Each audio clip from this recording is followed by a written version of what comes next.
ടോപ്പിക്കാണ് create tables in A web page.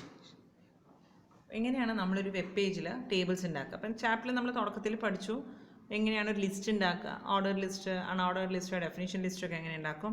അതിനുശേഷം നമ്മൾ പറഞ്ഞു എങ്ങനെയാണ് ലിങ്ക് ഉണ്ടാക്കുക, ഒരു ഡോക്യുമെൻറ്റിൽ നിന്ന് മറ്റൊരു ഡോക്യുമെൻറ്റിലേക്ക് എങ്ങനെ പോവുക, സഞ്ചരിക്കുക, അതിനുവേണ്ടി ലിങ്കുകൾ പഠിച്ചു. നെക്സ്റ്റ് ടോപ്പിക്ക് എങ്ങനെയാണ് ടേബിൾസ് ക്രിയേറ്റ് ചെയ്യുക. അപ്പോൾ നമ്മൾ HTML ടേബിൾ ക്രിയേറ്റ് ചെയ്യാൻ നമുക്ക് മെയിൻലി 3 ടാഗുകളാണ് ആവശ്യം. ഇമ്പോർട്ടൻ്റ് ആയിട്ടുള്ള 4 ടാഗുകൾ, 3 ടാഗുകളല്ല, ടേബിൾ ടാഗ് കൂട്ടാതെ 3 ടാഗുകൾ. ഒരു ടേബിൾ ഉണ്ടാക്കാൻ ഇമ്പോർട്ടൻ്റ് ആയിട്ടുള്ള 4 ടാഗുകൾ ആവശ്യമാണ്. ഒന്ന് ടേബിൾ ടാഗ്, ഇന്നൊന്ന് TH ടാഗ്, ഇന്നൊന്ന് TR ടാഗ്, ഇന്നൊന്ന് TD ടാഗ്. ഈ 4 ടാഗുകൾ ഉണ്ടെങ്കിൽ മാത്രമേ നമുക്ക് ടേബിൾ ഉണ്ടാക്കാൻ പറ്റുകയുള്ളൂ. Table tag, TH tag, TR tag, TD tag. Table tag എന്ന് പറഞ്ഞാൽ ടേബിൾ ഉണ്ടാക്കാൻ വേണ്ടി യൂസ് ചെയ്യുന്ന ടാഗുകൾ. ഈ ടേബിൾ ടാഗിൻ്റെ ഉള്ളിലാണ് മറ്റ് 3 ടാഗുകളായ TH ഉം TR ഉം TD യും വരിക. ടേബിൾ ടാഗിൻ്റെ ഉള്ളിലായിരിക്കും. ഈ table tag, TH tag, TR tag, TD tag ഇതെല്ലാം എന്ത് ടാഗുകളാണ്? കണ്ടെയ്നർ ടാഗുകളാണ്. TH എന്ന് പറഞ്ഞാൽ ടേബിൾ ഹെഡിങ് ആണ്, TR എന്ന് പറഞ്ഞാൽ ടേബിൾ റോ ആണ്, TD എന്ന് പറഞ്ഞാൽ ടേബിൾ ഡാറ്റയാണ്. ഇതെല്ലാം കൂടെ ചേരുമ്പോഴാണ് എന്തുണ്ടാവുന്നത്? ഒരു കംപ്ലീറ്റ് ടേബിൾ ആകുന്നത്. അപ്പോൾ നമ്മൾ ടേബിൾ ഉണ്ടാക്കാൻ വേണ്ടി മെയിൻലി 4 ടാഗുകൾ ആവശ്യം. Table tag, TH tag, TR tag and TD tag. ഇനി നമ്മൾ എങ്ങനെയാണ് ഒരു ടേബിൾ ടാഗിൻ്റെ ആട്രിബ്യൂട്ട്സ് ആണ് പഠിക്കാൻ പോകുന്നത്. അപ്പോൾ ടേബിൾ ടാഗിൻ്റെ ആട്രിബ്യൂട്ട്സ് എന്ന് പറഞ്ഞിട്ടുണ്ടെങ്കിൽ ഏറ്റവും ഇമ്പോർട്ടൻ്റ് ആയിട്ടുള്ള ഒരു ആട്രിബ്യൂട്ട് എന്ന് പറയുന്നത് എന്താണ്? ബോർഡർ ആട്രിബ്യൂട്ടാണ്. അപ്പോൾ നമുക്ക് ബിഗിനിങ് മുതൽ നമുക്ക് അതിൻ്റെ ആട്രിബ്യൂട്ട്സ് ഒന്ന് നോക്കാം. അപ്പോൾ ടേബിൾ ടാഗിനെ സംബന്ധിച്ചിടത്തോളം ഏറ്റവും ഇമ്പോർട്ടൻ്റ് ആയിട്ടുള്ളൊരു ആട്രിബ്യൂട്ടാണ് ബോർഡർ ആട്രിബ്യൂട്ട്. അപ്പോൾ നമ്മൾ ടേബിളിന് ബോർഡർ കൊടുത്തിട്ടില്ല. അപ്പോൾ ടേബിളിന് എഴുതി കഴിഞ്ഞ ശേഷം ടേബിൾ എന്ന് കൊടുത്ത ശേഷം അതിൻ്റെ ആട്രിബ്യൂട്ട് ടാഗിന് ശേഷമാണല്ലോ കൊടുക്കുക. നമ്മൾ ആട്രിബ്യൂട്ട് കൊടുത്തിട്ടില്ല. അപ്പോൾ നമ്മൾ റൺ ചെയ്ത് കഴിഞ്ഞാൽ നമുക്ക് മനസ്സിലാവും ഈ ടേബിളിന് എന്ത് കൊടുത്തിട്ടില്ല? ബോർഡർ കൊടുത്തിട്ടില്ല എന്ന് മനസ്സിലാവും.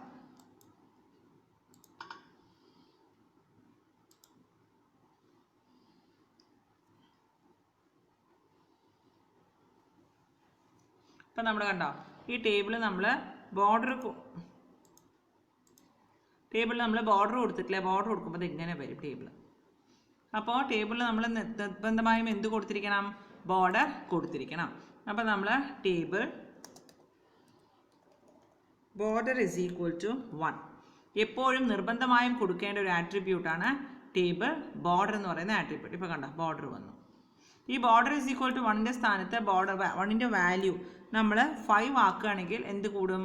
ബോർഡറിൻ്റെ തിക്നെസ് കൂടും. അപ്പോൾ ടേബിളിന് ബോർഡർ കൊടുക്കാൻ വേണ്ടി യൂസ് ചെയ്യുന്ന ആട്രിബ്യൂട്ടാണ് ബോർഡർ ആട്രിബ്യൂട്ട്. അതിൻ്റെ വാല്യൂ ഇൻക്രീസ് ചെയ്യുന്നതനുസരിച്ച് അതിൻ്റെ തിക്നെസ് കൂടും. ഇനി അടുത്ത ആട്രിബ്യൂട്ടാണ് ബോർഡർ കളർ. ഇപ്പോൾ ബോർഡറിൻ്റെ ബോർഡറിന് എന്ത് കൊടുക്കാൻ? കളർ കൊടുക്കാൻ വേണ്ടി യൂസ് ചെയ്യുന്ന ആട്രിബ്യൂട്ടാണ് ബോർഡർ കളർ. അപ്പോൾ border colour is equal to red എന്ന് കൊടുത്തിട്ടുണ്ടെങ്കിൽ ആ ബോർഡറിന് എന്ത് വന്നു? കളർ വന്നു. ബോർഡറിന് കളർ കൊടുക്കാൻ വേണ്ടി യൂസ് ചെയ്യുന്ന ആട്രിബ്യൂട്ടാണ് ബോർഡർ കളർ. ഇനി അടുത്ത align attribute. Align attribute use എന്താ വെച്ചാൽ ഇപ്പോൾ നമ്മളിപ്പോൾ ടേബിൾ കണ്ടുല്ലോ. ടേബിൾ കണ്ട സമയത്ത് നമ്മുടെ ടേബിൾ എവിടെ ഇരിക്കുന്നത്? എപ്പോഴും ലെഫ്റ്റ് സൈഡാണ് ഇരിക്കുന്നത്. അപ്പോൾ അലൈൻ മറ്റ് പല ടാഗുകൾക്ക് നമ്മൾ അലൈൻ ആട്രിബ്യൂട്ട് പഠിച്ചിട്ടുണ്ട്.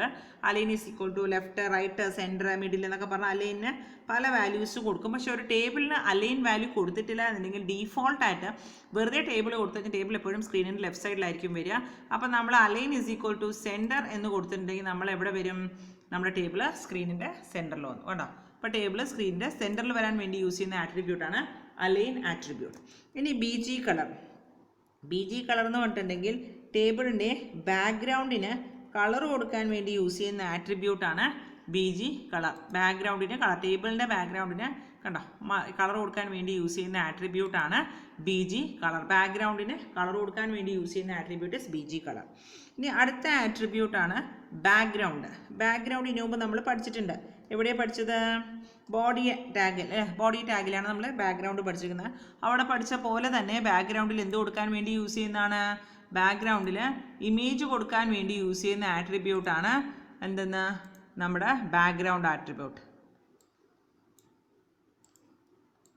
ബാക്ക്ഗ്രൗണ്ടിൽ ഇമേജ് കൊടുക്കാൻ വേണ്ടി യൂസ് ചെയ്യുന്ന ആട്രിബ്യൂട്ടാണ് ബാക്ക്ഗ്രൗണ്ട് ആട്രിബ്യൂട്ട്. എപ്പോഴും നമ്മൾ പാത്ത് കൊടുക്കുന്ന സമയത്ത് കഴിവതും എന്തിൽ കൊടുക്കുക? ഡബിൾ കോഡ്സിൽ കൊടുക്കുക. നമ്മുടെ ഇമേജിൻ്റെ പേര് index.jpg. അപ്പോൾ ബാക്ക്ഗ്രൗണ്ടിൽ ഇമേജ് കൊടുക്കാൻ വേണ്ടി യൂസ് ചെയ്യുന്ന ആട്രിബ്യൂട്ടാണ്. അവിടെ ഒരു പൂവിൻ്റെ ഒരു ചെടിയുടെ ആട്രിബ്യൂട്ടാണ്, ഒരു ഇമേജാണ് നമ്മൾ കൊടുത്തിരിക്കുന്നത്. ഒരു ചെടി, വ്യൂ ക്ലിയർ അല്ല കുറച്ച്. ഒരു ടേബിളിൻ്റെ ഇമേജ് ഉണ്ടോ, ഇതാണ് നമ്മുടെ ടേബിളിൻ്റെ ബാക്ക്ഗ്രൗണ്ടിൽ ഇമേജ് സെറ്റ് ചെയ്യാൻ വേണ്ടി യൂസ് ചെയ്യുന്ന ആട്രിബ്യൂട്ടാണ്. എന്ത് ആട്രിബ്യൂട്ട്? Background attribute. അപ്പോൾ നമ്മുടെ ഇമേജ് ഇങ്ങനെ അടുത്തേക്ക് പിടിച്ചാൽ ക്ലിയർ ആവും. അപ്പോൾ ഇങ്ങനെ ക്ലിയർ ആണ് സംഭവം, പക്ഷേ എൻ്റെ മൊബൈലിൽ സംഭവം ക്ലിയർ അല്ല.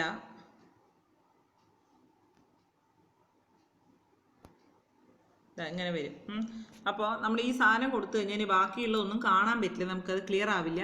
അതുകൊണ്ട് ഈ ആട്രിബ്യൂട്ട് നമ്മൾ ഡിലീറ്റ് ചെയ്യണം. അപ്പോൾ ടേബിളിൻ്റെ ബാക്ക്ഗ്രൗണ്ടിൽ എന്ത് കൊടുക്കാൻ?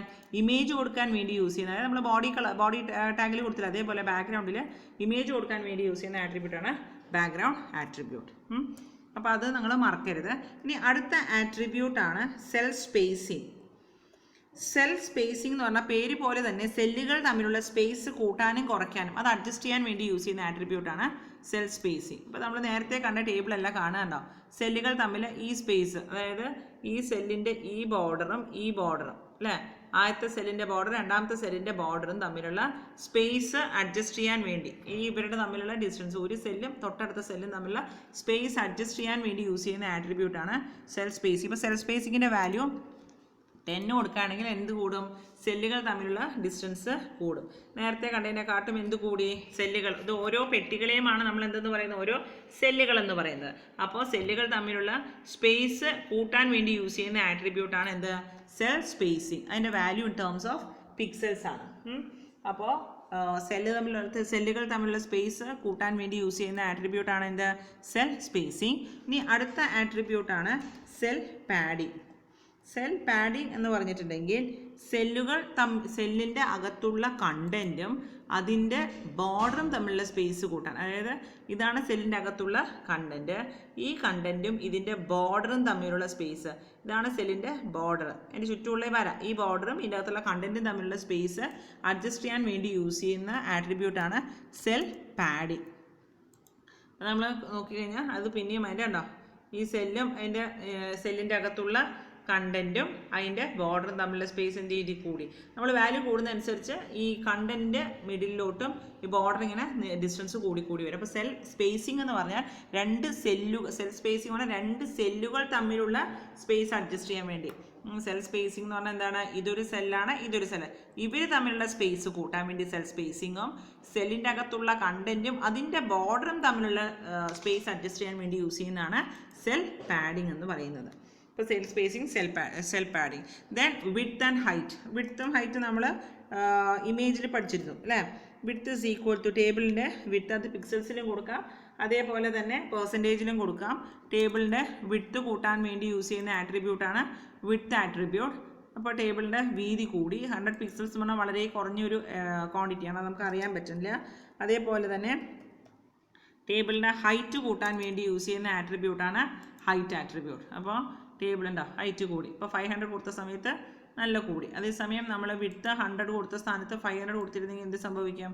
അതിൻ്റെ വിഡ്ത്ത് നല്ലപോലെ കൂടും. അപ്പോൾ ടേബിളിൻ്റെ ഹൈറ്റും വിഡ്ത്തും കൂട്ടാൻ എന്താണ്? ഹൈറ്റും വിഡ്ത്തും കൂട്ടാൻ വേണ്ടി യൂസ് ചെയ്യുന്നതാണ് ഹൈറ്റ് ആൻഡ് വിഡ്ത്ത് ആട്രിബ്യൂട്ട്. ഇനി ഫ്രെയിം എന്ന് പറഞ്ഞിട്ടുണ്ടെങ്കിൽ ഏത് തരത്തിലുള്ള ബോർഡർ കൊടുക്കാൻ വേണ്ടി യൂസ് ചെയ്യുന്ന ആട്രിബ്യൂട്ടാണ് ഫ്രെയിം ആട്രിബ്യൂട്ട്. അപ്പോൾ ഫ്രെയിം എന്ന് പറഞ്ഞിട്ടുണ്ടെങ്കിൽ the type of border to be given for the table, ടേബിളിന് ഏത് തരത്തിലുള്ള ബോർഡർ കൊടുക്കണം അത് സെറ്റ് ചെയ്യാൻ വേണ്ടി യൂസ് ചെയ്യുന്ന ആട്രിബ്യൂട്ടാണ് ഫ്രെയിം ആട്രിബ്യൂട്ട്. ഫ്രെയിം എന്ന് പറയുന്നതിൻ്റെ ആട്രിബ്യൂട്ടിൻ്റെ ഒരു വാല്യൂ ആണ് ബോർഡർ തന്നെ കേട്ടോ. അപ്പം നമ്മൾ frame is equal to above കൊടുത്തു എന്ന് വിചാരിക്കാം.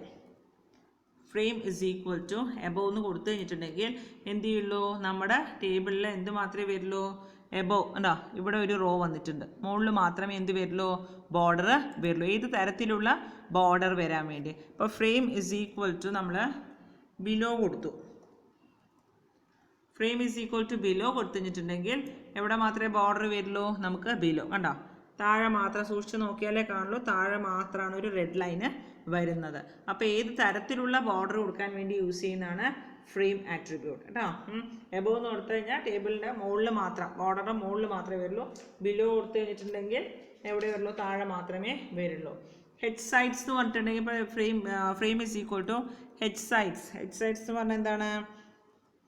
ഹെഡ് സൈഡ്സ് എന്ന് പറഞ്ഞാൽ horizontal sides. Frame is equal to head sides എന്ന് പറഞ്ഞിട്ടുണ്ടെങ്കിൽ രണ്ട് സൈഡുകളിൽ കണ്ടോ, മുകളിലും വന്നു താഴെയും വന്നു. വി സൈഡ്സ് പറഞ്ഞാൽ വെർട്ടിക്കൽ സൈഡ്സ്, ഇവിടെ ഈ ഭാഗത്തും വരും ഈ ഭാഗത്തും വരും. അപ്പോൾ ഹെഡ് സൈഡ്സ് എന്ന് പറഞ്ഞിട്ടുണ്ടെങ്കിൽ ഹൊറിസോണ്ടൽ സൈഡ്സും വി സൈഡ്സ് എന്ന് പറഞ്ഞിട്ടുണ്ടെങ്കിൽ വെർട്ടിക്കൽ സൈഡ്സും. ഇനി റൂൾസ് എന്ന് പറഞ്ഞിട്ടുണ്ടെങ്കിൽ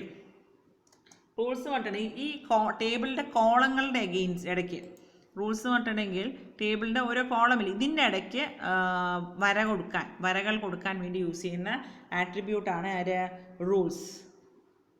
റൂൾസ് എന്ന് പറഞ്ഞിട്ടുണ്ടെങ്കിൽ rules are use to give columns in between അല്ലെങ്കിൽ ബോർഡേഴ്സ് ബിറ്റ്വീൻ സെൽസുകളുടെ ഇടയ്ക്ക് കൂടെ ബോർഡർ കൊടുക്കാൻ വേണ്ടി യൂസ് ചെയ്യുന്ന ആട്രിബ്യൂട്ടാണ് എന്താ റൂൾസ് എന്ന് പറയുന്നത്.